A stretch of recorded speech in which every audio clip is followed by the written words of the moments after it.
నిజంగా మా సచ్చిదానంద శాస్త్రి గారు గొప్పవాడి కాదు. ఆయన కొడుకు అసలు ఎప్పుడో స్థాపించారు ఉత్సవాలు. నేను అనుకున్నాను ఇంకే ఉత్సవాలే అయిపోయింది, ఎవరు పట్టించుకుంటాడు అనుకున్నాను. మరి ఆయన తండ్రి ఆశయాన్ని మరి చేసేవారు, చేయించేవారు. మేమంతా చాలా కష్టపడ్డాం.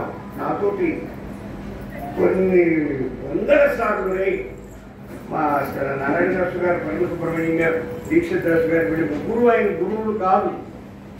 గారు ఆయన గురువు సత్యనారాయణ శాస్త్రి గారు.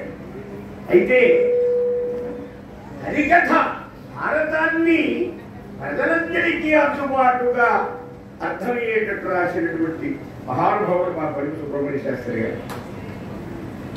నిరాడంబరం ఏమీ లేదు.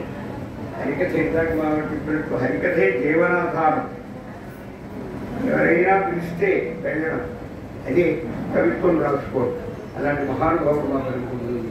ఇందాక దీక్షిత్ దాసు గారి గురించి చెప్పారు.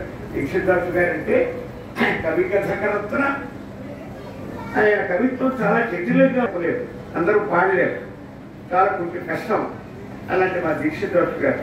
సరే, ఇంకా హరికథా పితామహుడు నారాయణ దాసు గారు. వీళ్ళ ముగ్గురు ఉత్సవం చేయాలని మా సత్యనారాయణ శాస్త్రి గారికి చాలా ఆశయం ఉండేది.